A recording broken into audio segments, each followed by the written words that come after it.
Dr. Jeff talks love. Dr. Jeff talks life.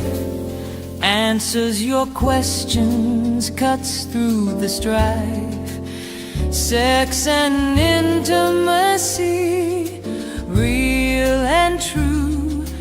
Evidence-based, made just for you.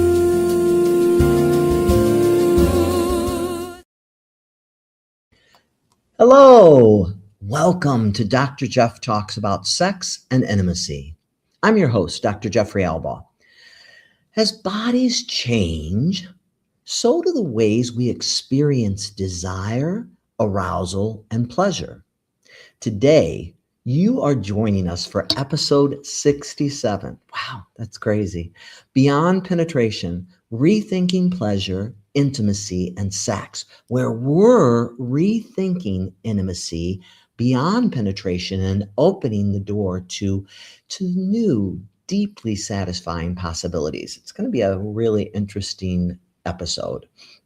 Whether you're watching live or listening to the recording later, every single moment of your amazing life matters, and I count it as a true blessing and a gift that you have taken time to join us to improve your life.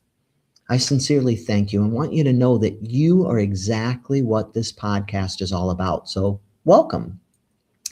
We're connected across so many different platforms, Facebook, YouTube, and LinkedIn. If you're on X, you want to submit a question, go over to one of the other platforms, including Facebook, StreamYard, any of those. If you are a Facebook person, do us a quick favor and put us in your favorites. If you follow us or put us in your favorites, we can do more. The more people who follow us, the more we can do on Facebook. So always a good thing, and we appreciate you. Visit the website.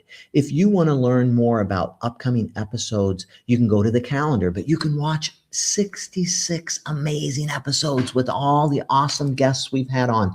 Experts from all over the world have joined me to help you learn more about sex and intimacy. So go to the website. It's got a lot of good stuff. You can take us with you wherever you go. We are streaming with you. We're on iHeartRadio. We're on Amazon Music. We're on Spotify. If you're working out, we can work out with you. If you're on your road trip, take Dr. Jeff Talks About Sex and Intimacy along, and we are happy to travel with you. Learn about deepening your relationship as you travel the country. As always, I would like to just take a moment to remind you that all are welcome here. You, my friend, are so welcome here. Whatever your sexual orientation, your gender identity, or your relationship style, please know that this is a space for you. The mission of the podcast is really easy. It's simple. Every time I remind you, it is to empower and enlighten you with scientific-based information that improves your sexual health and deepens your relationships so you can live your one miraculous, wholehearted life more fully and with more love. So, this episode, sex really doesn't stay the same across a lifetime. And for many people, one of the most challenging shifts is when penetration becomes difficult, or it becomes painful, or simply it's no longer desirable. Whether due to aging, whether due to medical conditions, cancer treatments, hormonal changes, or shifts in desire, these experiences can leave people wondering, what does intimacy look like now? Why does this all feel so different?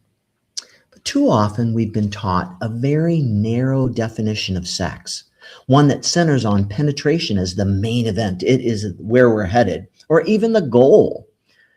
But what if pleasure is really about something different? What if changing bodies don't mean the end of satisfying sex life, but rather an invitation to explore new pathways? So today I am joined by Dr. Sara Sohn, a pelvic health physical therapist and a certified sex counselor who helps individuals and couples reimagine intimacy in ways that are creative, embodied, and deeply fulfilling. We'll talk about sensation-based pleasure, collaborative intimacy, and how kink, which is often misunderstood, how that can actually serve as a structured, consensual, and playful way to reconnect with the body and your own body and with each other.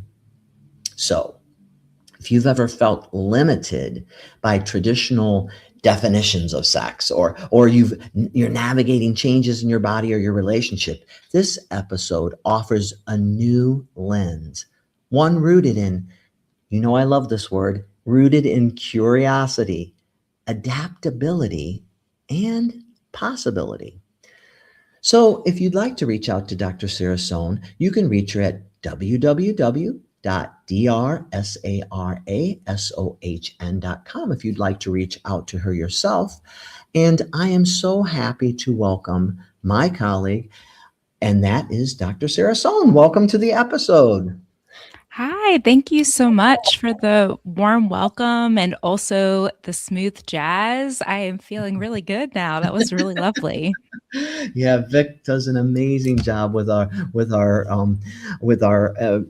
podcast tunes, and also always fun things. So, but I'm so glad that you are here, and I'm so excited about your presentation tonight. What a great topic!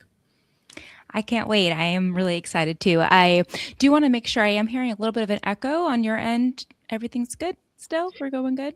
Yeah, I don't hear any echo at all. So we should be good to go. And right now, I am going to hand it all over to you. So it's you and your presentation. I'll see you after your presentation in just a few minutes.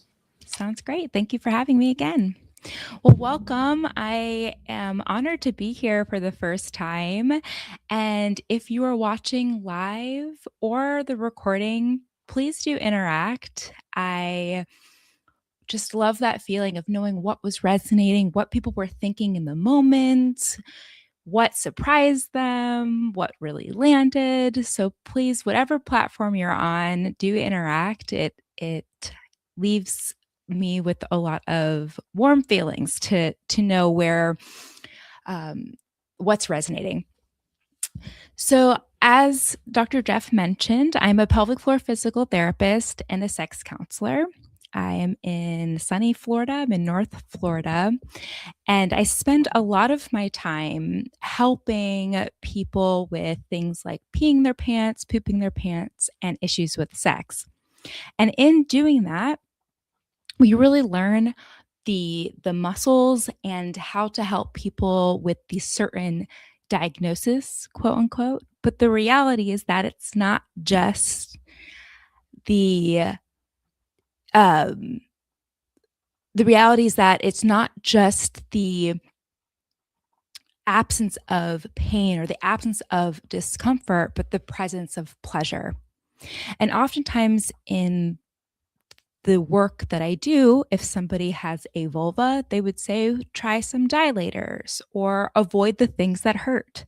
Or if someone has a penis, they would say, try to have an erection. And there's often not much in between that really is beautiful and fun and sensation based, and that's all what we'll be discussing today. And this really applies for any type of couple. So whether you are in a cis hetero relationship or same sex relationship, any type of relationship or dynamic, the things I'll be talking about today apply. So thanks for joining me and welcome. The main thing, if you get anything from today, is I want you to really consider this question. So what if healing meant exploring what does feel good right now? I don't know if you've had any physical injury, your back, your left toe, your elbow, but what if healing meant not just the absence of discomfort, but exploring what does feel good right now? And what could that look like?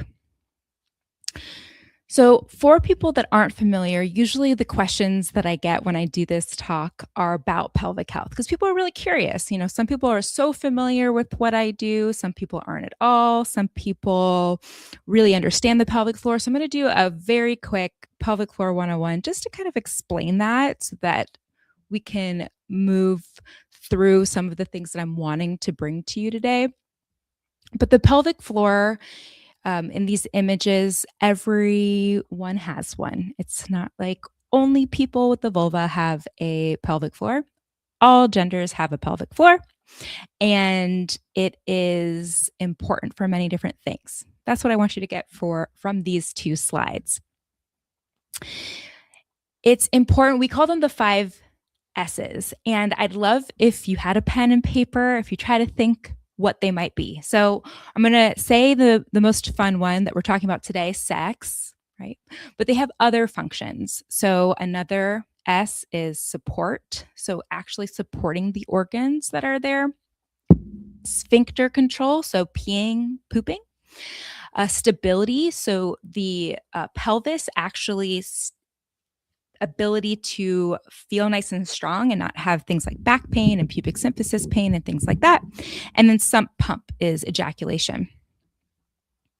And these are common things that people will get diagnosed with if there's an issue with any of those 5 S's, right? So if you're having some pain, it might get diagnosed as chronic pelvic pain or prostatitis. If you're having a concern with the support, it might get labeled as prolapse. If you're having pain with sex, is sometimes labeled vaginismus, vulvodynia, vestibulodynia. All these sciencey words are not important for today. I just want to give you kind of a big understanding of the field and what people like me do. And then a big take home message I want from this slide as well is, and I'm sure you've had so many different talks already about pain in the brain and this chronic alarm system. But if we think about something that is hurting, and that river, that pathway of water is flowing down this river, and it is going and it is going and it is going. And sometimes, and the longer it's going down this river, the deeper the I live in a flat place with no mountain, so I don't know why I'm using this metaphor, but the deeper the the river would get, right? So if we have a little bit of water that starts to trail off, we're making a new pathway. But it takes a while for that pathway to redirect all the water and for this one to dry out. And so sometimes when we have this river, it's a alarm system that has been going for so long that just a little bit of water kind of tells our brain that there is discomfort. And I look at pleasure or finding things that are feeling good as redirecting the water, redirecting that alarm system. So I am curious if you are a person with any pelvic floor concern, because there are so many, like I just showed in that slide. I didn't even cover all of them, and issues with constipation, post-surgical. But if you've been given any of these advice. Okay, so I mentioned that I would talk about kink. So what is kink? And I encourage you, if you're like me and curious, to go onto Google and type the word kink, even if you're really familiar with kink, and see what comes up as the definition. And it always surprises me what comes up as the definition, because usually, and you could tell me if this has changed, because I would welcome this change. Usually what comes up, and I'm trying purposely to give you a little bit of time to do it yourself, so do pause me if you're listening to the recording, is a kink in a rope or something like that, but also this idea that it's perverse, something that's different or odd from what the usual typical things that people are doing in the bedroom. And I couldn't disagree more. So I wrote my own definition. So here we go. Kink is intentional sensations, power dynamics, and play designed to help someone feel more within a consented container of time. Intentional sensations, things that you're intentionally saying, in this container of time, we're going to play with hot, we're going to play with cold, we're going to play with binding, we're going to play with safety, we're going to play with impact, we're going to play with a feeling of sensuality or feeling of strength and dominance or feeling of submission, right? In those power dynamics, play, we're going to laugh, we're going to experiment, and it's to help feel more. That's the whole goal. Feel more pleasure, feel good in a consented container of time. And there's varying amounts. So oftentimes kink is depicted, you think of 50 Shades of Grey, or you think of these dark dungeon BDSM rooms and all of that. Wonderful. But there's so much more under the umbrella. And the idea is that it's to feel good in a certain container of time. And there's so many different flavors. So I like to think of something like spicy food. For some people, really spicy food is pleasurable, and another person, just a little bit of spice is pleasurable. And vanilla is the term that's often used for sex that isn't involving kink, has thousands of components. If you really learn about vanilla, so vanilla is delicious, and you can play with a lot of different kinks, even if you're not labeling it that way, because that feels uncomfortable. So that's why I like this much more broad definition. It's all of the juicy things that you can do when something is hurting, when something isn't doing the thing that you're wanting it to do. That's not always depicted in the way that we view sex, right? Oftentimes we see sex, it looks like Fast and the Furious is what I call it. We see porn, they're like doing these very specific things that's how you do it, and magically everybody has an orgasm at the exact same time, and fireworks go off, and that is how you do it. And for porn is fun, but it's like watching Fast and the Furious and say, I'm going to be a great driver. It's not actually the recipe for meaningful, great experiences. And so that brings me to a question I love to ask, and I really encourage you to play along and to write down a definition of what good sex is. Pause me if you can, but what is good sex? How would you describe it? What does that look like? Does good sex, when you look at your definition, if you did pause me, is there certain body parts that had to be involved? Are there certain things that had to happen? What does good sex look like? And I oftentimes will encourage people to compare that to their best sexual experiences. And sometimes when they compare that to their best sexual experiences, there's a disconnect between their definition of good sex and their best sexual experiences.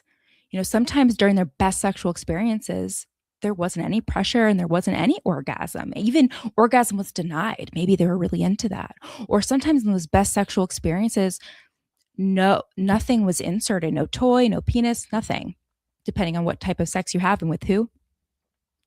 And it's really interesting to ask yourself, well, what made, I felt so seen. I felt so silly. I felt so in my power. I felt so novel. I felt this novelty. I felt this sensation. I felt present. I felt connected. I felt dangerous. Like I was this feral creature. I felt primal.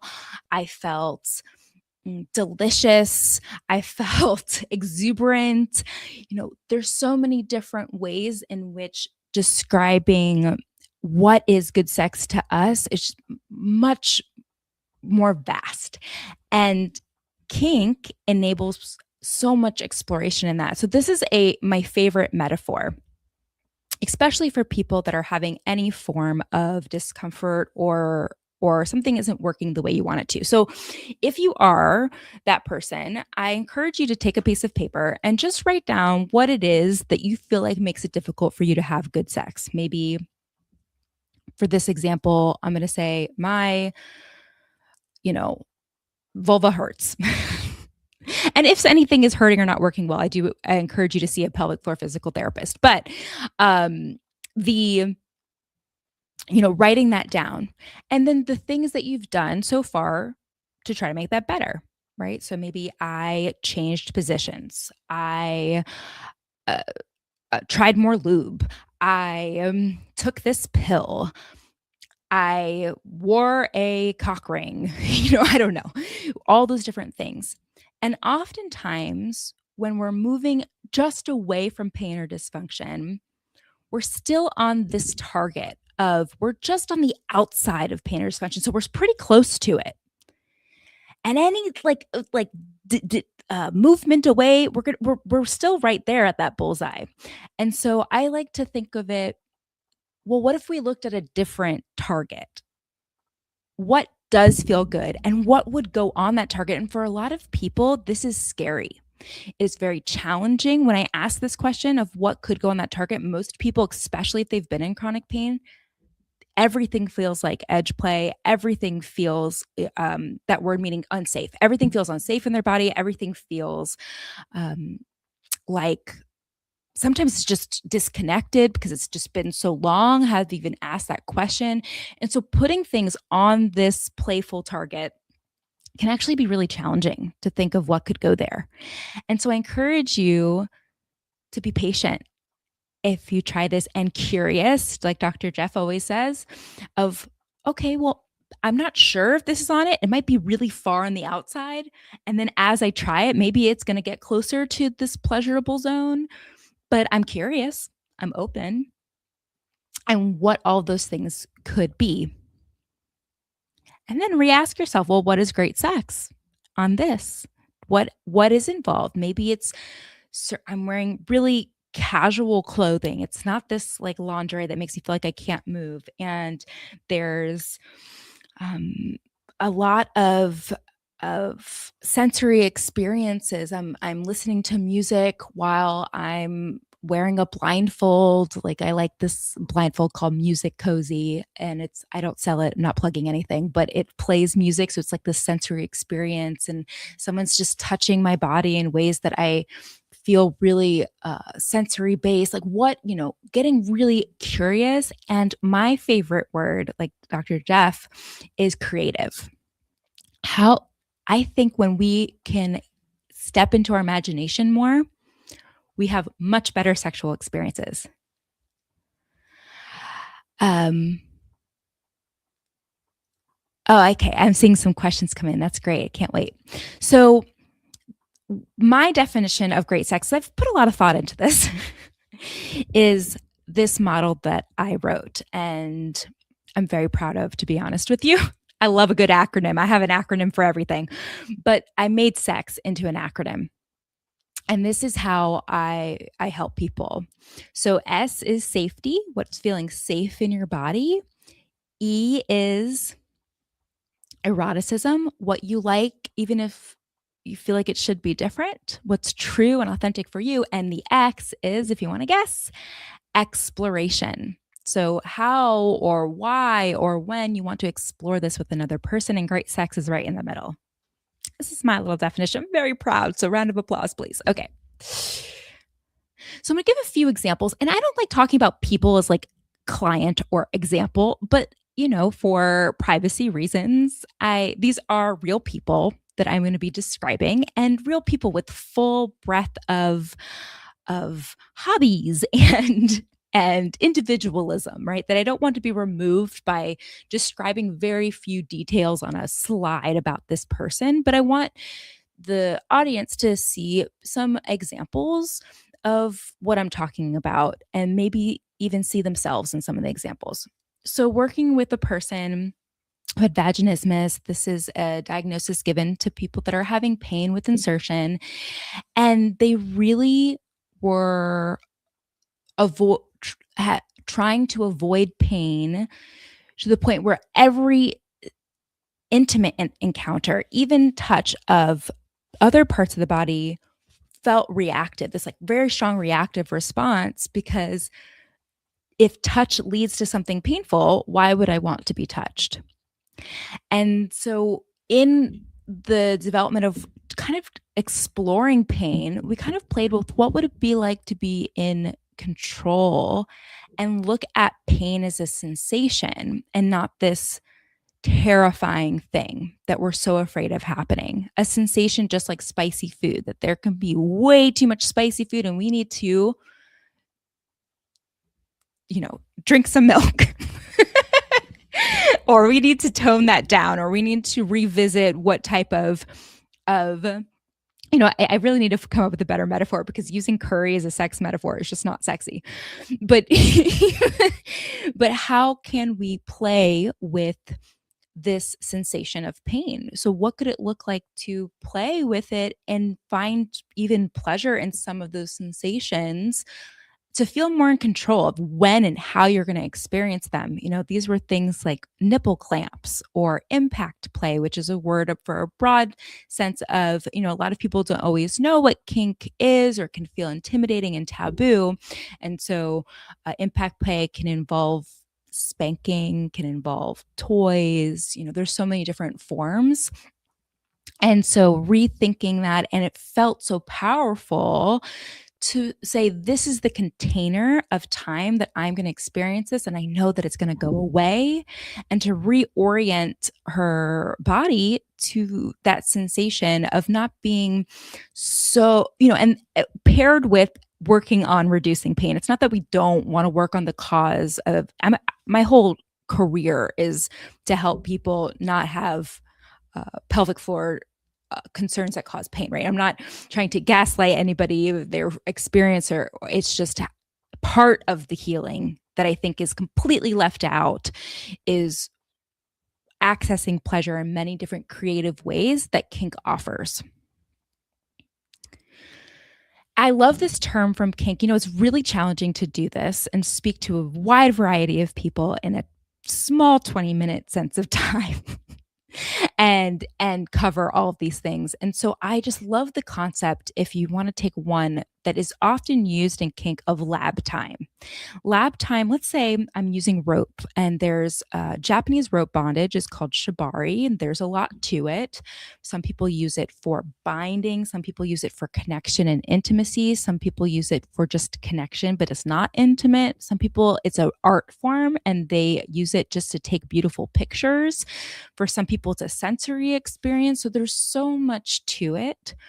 But there's a wonderful term that I love, which is lab time. And it's, let's say I'm learning something that's new. I'm going to practice it. And we're both, me and the other person, are consenting that that's what this is. We're experimenting, we're playing, we're practicing.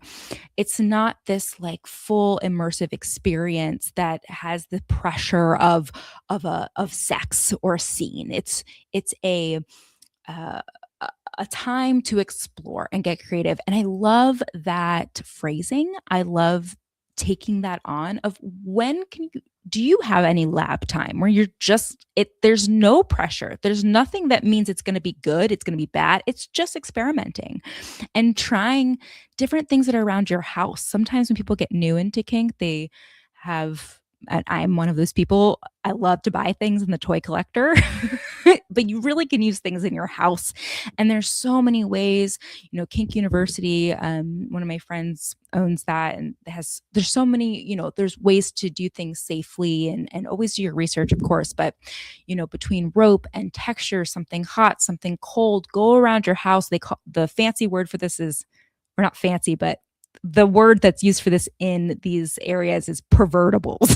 So finding things in your house, a feather, a blindfold, I'm opening, because I do this to self-regulate just in general. So I'm like opening my drawers. I'm like, what do I have? Some oil,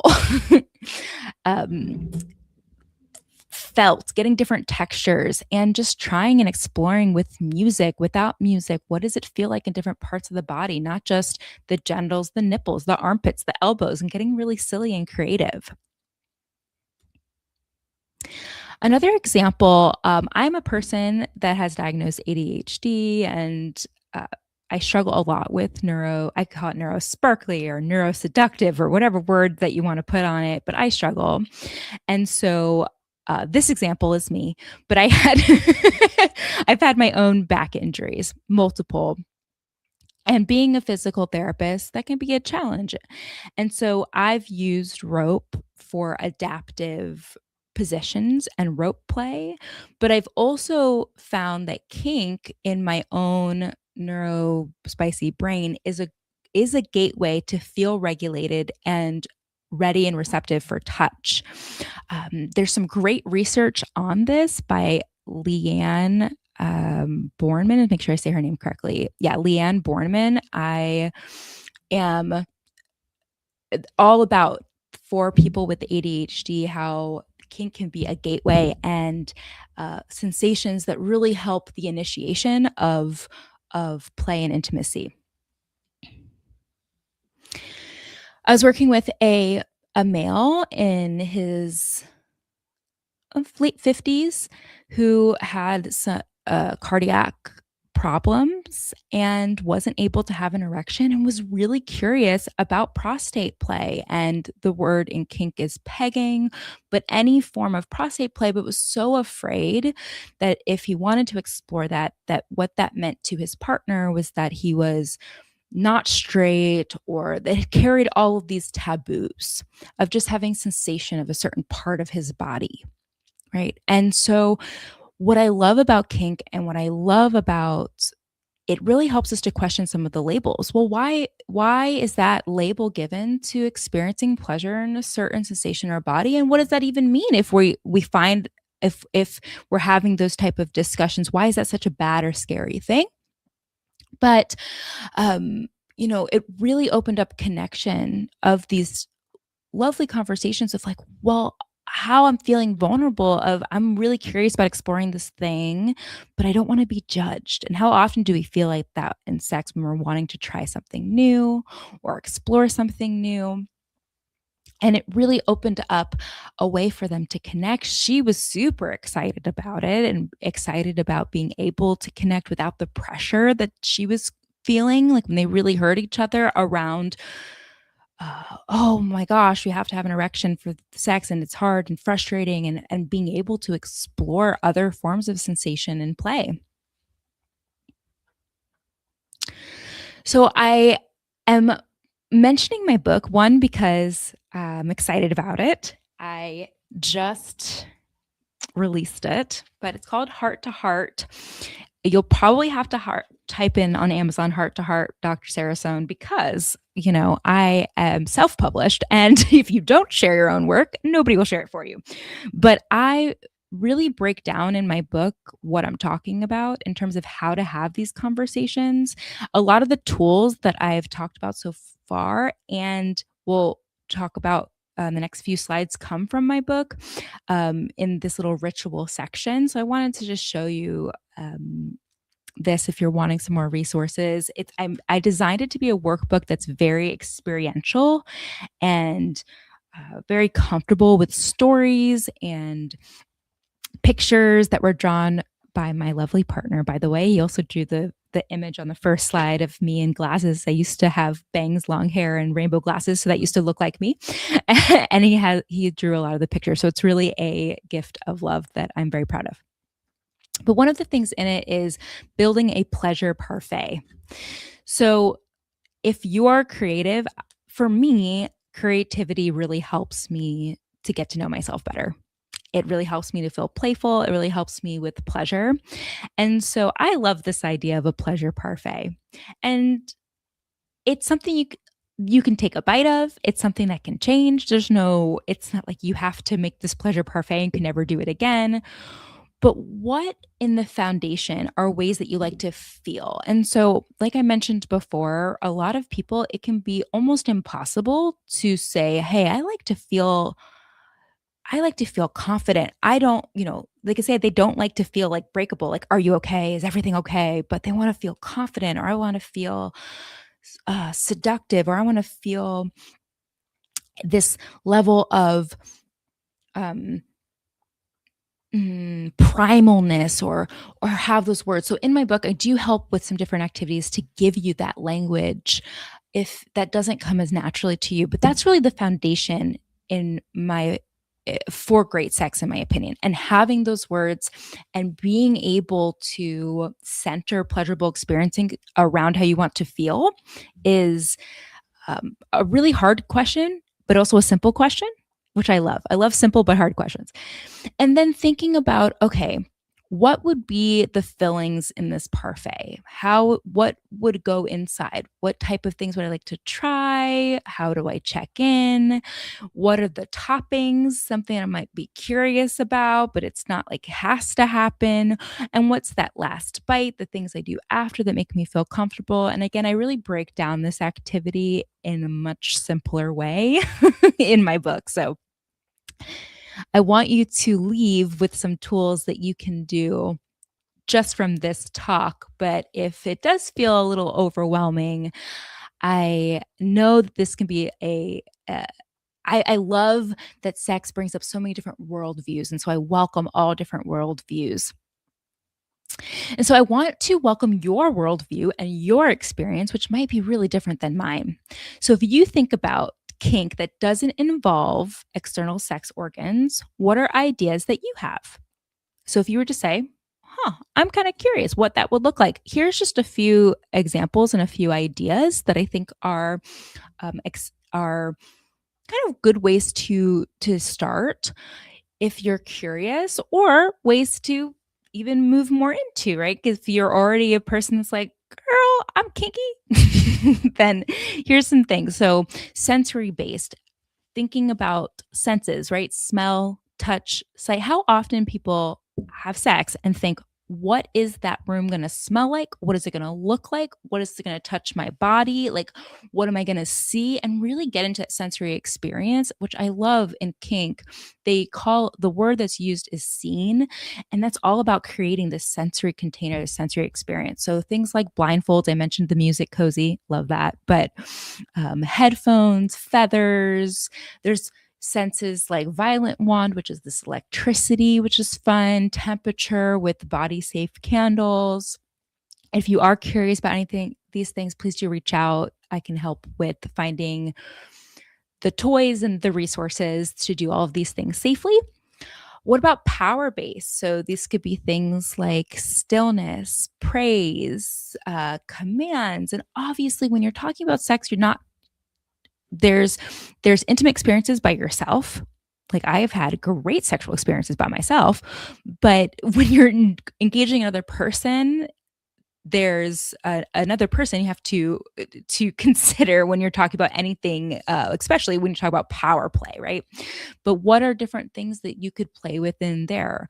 Role play, maybe caregiver, handler, pet. There's role play of king and queen. And you can role play aliens. I have an example in my book about literally role playing aliens because um, not having sex with we weren't wanting to engage in genital play at the time, and so we used toys and we're like, we're aliens and this is fun, and we set the lights to blue, and it was just like silly and encouraging. So this is by no means an even partially complete list. So what are your ideas of ways that you're curious about that might involve external sex organs? If you take anything away today, it's this. Instead of avoidance or pressure to conform to what's the fast and furious societal versions of sex, how can you create experiences that are creative, consensual, pleasure based, and intimate to you and the authentic version of you, intimate to yourself and to another person? This is a QR code that hopefully should work if the to get to connect with me. You can also go to my website, and then this is my little book, and I'm open now to questions. And thank you for listening. Wow, thanks so much. I mean, you really highlighted break out of the box, don't get, we create our own prisons and boxes of what it should be and what it's all about and things like that. And I think it's so important for us to remember that it can be whatever you think it should be and whatever both partners agree it should be, and just enjoying that journey and being curious and having fun exploring different ways of being pleasurable and connecting and things like that. I love too that you talk about play.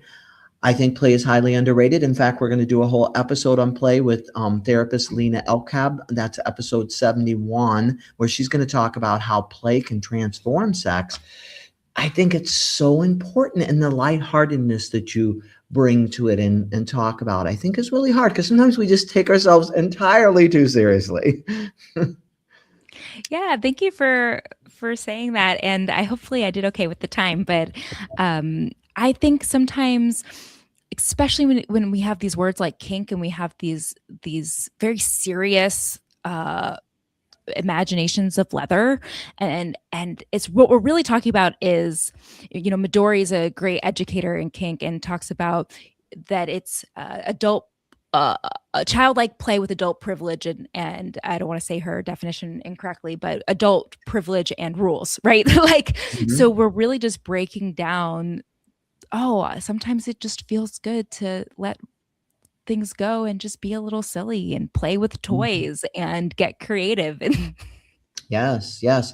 And listeners, some of you out there, if you're intimidated, you think, well, toys don't take over for anything. They just add to pleasure, right? They're not, it's like, oh, I've had patients who've said to me, well, now it's like you're going to prefer that to me. And it's like, no, it's to enhance pleasure, not to replace anyone or anything.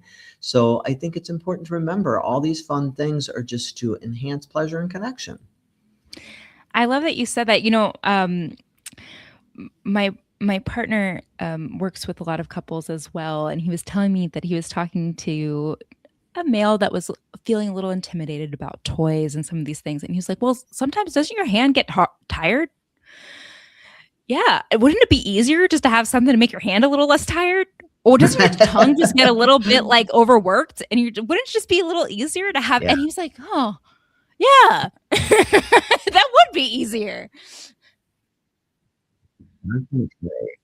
They're pleasure enhancers, not replacers. So just know that, listener. But I love the idea about play and introducing more play and fun into what we do in our relationship and in our sex play. And also I was thinking a lot about, I think it's so important for each of us to think about that. What is great sex for us? What would be the components? How do we build our parfait? How do we do those things? And I also really like, because of the performance thing, not so much for you to think about, but to think about with your partner. I like Michael Metz and Barry McCarthy, who Barry was on the show before, talking about the good enough sex model, and really is Yeah. like trying to move away from perfect performance to realistic connection, and trying to move away from, especially when we're thinking of with your partner, moving towards intimacy over a performance-based thing, and satisfaction with the goals of, um, did you feel connected? Did you have fun and have pleasure? Were you satisfied? And that really, we say, wow, then that was definitely some good enough sex. Great sex is wonderful too. I just think, too, listeners, we want to remind you, don't turn it into about performance. When we explore great sex together, it's not about you need to do better. It's about we can build something better together, which is Hmm. always good. Yes. I did have a couple questions come in, and the first one is, my partner and I struggle because we have different ideas of what counts as sex, and we all know what that's like, and I've had clients who've said that as well. How can couples start to renegotiate intimacy in a way that feels validating for both of the people? I thought that was a good question. That is a good question. And by the way it was asked, I feel like this person uh, is doing this, right? Because Mhm. you're already asking the question of how can we renegotiate intimacy in a way that feels validating for both people? That's the answer. You answered your question. Definitely. So I'm a little confused as the question that is answering itself, but that's how you do it. You ask, how can we do this in a way that feels validating for both of us? Because we both are wanting to have intimate, great experiences. And that might look like, you know what? I'm having a lot of blocks and I really feel like I just need a hug Hmm. around this topic. I need to feel like I can pause around this topic. For women, I think what comes up a lot is I need to feel like I can be disruptive, meaning that this idea that I am allowed to advocate for something that I might want, that might be disruptive to the way that I think you want, or what the way that things are supposed to go. I'm supposed to pause and plan, and even in doing it in the negotiating or the discussion piece can feel really challenging. Of like, I want to be disruptive, as in say something that might differ, or say something that might be advocating for myself that feels like it's taking up too much space. And Hmm. so, it's a great question, but it's also a great answer. Yeah. Yeah, and I think too, last week Nicholas Mayo was on, and we were talking about sensate focus. And so, what if you take some of those things that you think typically count, like intercourse or penetration, off the table, and you say we can do anything but that, or we can't really. Genitals and intercourse are off the table, and what can we do, and how can we find pleasure and connection without some of the things that you might have previously thought that really counts as sex, because everything counts as sex if Yeah. it's pleasurable and fun. So that's another way you could maybe take that off the table, and that will help you to look at it differently. But I think too, the listeners sort of answered, you're already open to it, you're renegotiating it and just saying, so society defines sex very particular ways, but what do we think sex is, and what do we want our sex life to be about? And then maybe saying, let's take penetration off the table for the next week and just work on non-penetrative sex, whatever. But So you're bringing up so in my book I have this, and this is a common tool that I think a lot of sex therapists, sex counselors will give, but that I just love, which, taking a piece of paper and writing down the things that are feeling. In kink they use this green light, yellow light, red light, right? But the things that are feeling like green, and be as silly and ridiculous. Green is tickling my inner thigh.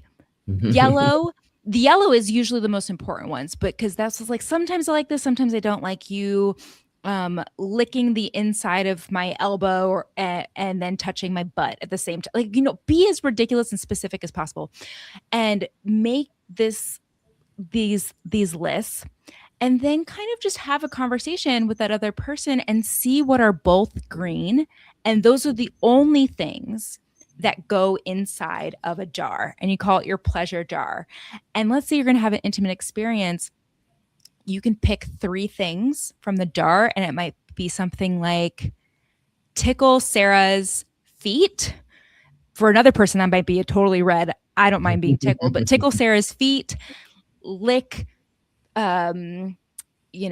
oral sex, and whatever. So there might, and you can say these are the things that are giving us just a starting, because sometimes it's a playground. And when you know that it's not just like what to avoid, but you actually know what to do, you're like, it can be a lot more fun to play into that. Yeah. And you literally make a physical jar. I love Pleasure it. I jar. love our idea. That's a great idea. So lots of different ideas of what you could do. Good answers. So, and you answered some yourself, listener. So the next question on the kink line there was, kink can feel intimidating or even taboo for a lot of people, as you said. How can my partner and I explore it in a way that feels safe, respectful, and aligned with their values, especially if we're completely new? Where do we begin, I guess, is the listener's question. That's a great question. And I did try to make this accessible in my book. I call it the heart model. And it's a way to just have conversation around sex that I think centers pleasure, because I always found a lot of models centered the idea of of STIs, and really medicalize the conversation. And although that's part of the conversation, I struggled to find a model that really centered how you want to feel and pleasure. So I made my own, called the heart model. And I can break it down briefly, but the H is those type of things. It's health. So, STIs and barriers and all those kind of things. The E is that emotional experience that you're wanting to feel. It was on my slides as well. I can actually open it up. But the emotional experience of how you're wanting to feel, which, am I able to put it back? Oh, there we go. So that emotional experience that you're wanting to feel. A is awareness. So these are the things that you do before, during, after the green, the yellow, the reds of around your body, around sensations. And a lot of that, is, I like to simplify it because you can get really deep into that. There's yes, no, maybe checklists and all kinds of different things, but just being able to have a conversation around what I call awareness zones around the body. And then ritual, like what is that going to look like in terms of, maybe afterwards we cuddle, when do we do lab time, when do we revisit this conversation? So I tried to make a really accessible way to start to explore these things. There's also so many resources online, Kink University being one, and some wonderful educators specifically around kink, Midori, Callie Williams. I can think of so many that can help you with just starting those explorations. But I think I really tried to simplify it in a way that can feel safe, respectful, and aligned with values, because you're starting there, especially if you're new to it. And I'd say go slow. So you can probably remove the slide now, but sometimes what I've noticed with couples, that there's sometimes one person is so excited. It's like, you see me and now I can be a kitten and you're going to spank me. And the other person's like, whoa, whoa, whoa, whoa, whoa. What are you talking about? That is not feeling okay to my values. I just said I was curious and they feel so overwhelmed and overstimulated. So move at the pace of the mutual pleasure. Continue. You can start with, okay, maybe it's feeling that kind of pet like play, and that's the invitation, but some of the other things are feeling intimidating for another person, right? I think can be a really great start point of how you like to feel and where you can start mutually together. And then I like too that on your slide you had talk, start communicating about sex. In the beginning, it may be awkward or whatever, but because our vocabulary sometimes is limited with sex, there are more moans or groans, or this is how we let our partners know what we like, but we can actually talk about it and communicate about it. One of my couples called it pillow talk, and they would just, chat about intimacy and sex and other things. Sometimes it would be other things, but I do think that last T in your heart is really important too, talking. So I like the model. I think it's really good. I'm excited about your book. That's awesome. And definitely good stuff. Lots of good information. And we could probably talk all night about all this good stuff. But so I would like to go to our centering closing exercise, as we do at this point in the podcast. And then we will come back to you in just a minute, Dr. Sohn. But so for now, as we ready ourselves to close this episode, I'd like to invite you into a brief moment of reflection, one that helps you reconnect with your body, your miraculous body, just as it is. If you're able, find a comfortable position. You can be sitting or lying down. Gently allow your eyes to close or soften your gaze, whatever's most comfortable for you. Take a slow, steady breath in and a long, easy breath out. Breathing's powerful. Let's do that again. Breathe in and gently exhale. Now bring your awareness to your body, not as something to fix, not as something to evaluate, but simply as something to notice. What sensations are present right now? Warmth, coolness, pressure, softness? Without judgment, just observe. Now gently shift your awareness to a part of your body that feels neutral or even slightly pleasant. It doesn't have to be sexual. It might be your hands, your face, your chest, your breath, your pelvic floor. It could be any of those things. A neutral or even slightly pleasant place in your body. Stay with that sensation. Let yourself be curious about it. This is where intimacy begins. Not in performance, not in expectation, but in presence, mindfulness, knowing exactly what this moment feels like. As you continue breathing, consider this gentle question. What might pleasure look like for me if I allowed it to be different? What would pleasure look like if I allowed it to be different?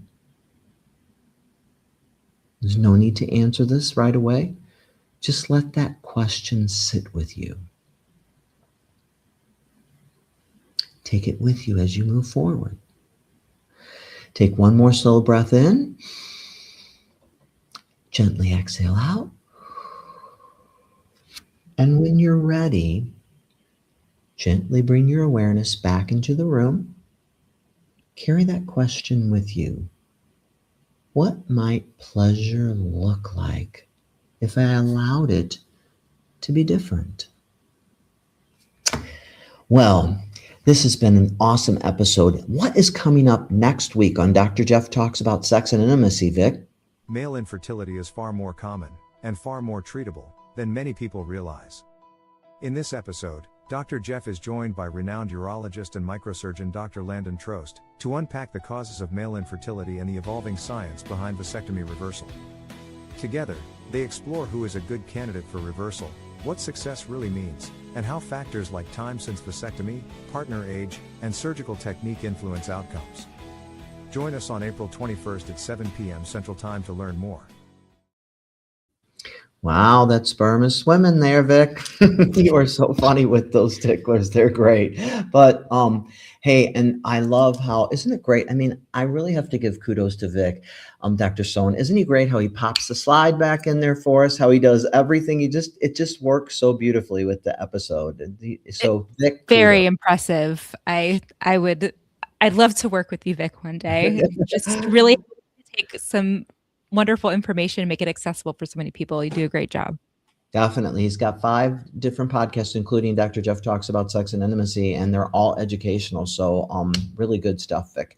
And gosh, Sarah, it's been so much fun. And I love all the great things you brought up, the curiosity, the play, the creativity, all the good stuff. What final words would you like to leave our listeners with tonight? You've given us so many great things, but what final words would you like to leave us with? That's a great question. That your body is deserving of pleasure. I could not agree more. I love that. Just as it is. Yes. Love that message. I always love to remind listeners, I know it's hard to believe this, but you are enough. You are deserving of love and belonging, and so deserving of pleasure. And pleasure can come in so many different ways, and that parfait that you talked about and all the fun ways. So think about it. Use your creativity and your play to have a great time with your partner. We thank you so much for joining us for this episode. And thank you, Dr. Sohn, for sharing your expertise. Good night. Who's Dr. Jeff Talks About Sex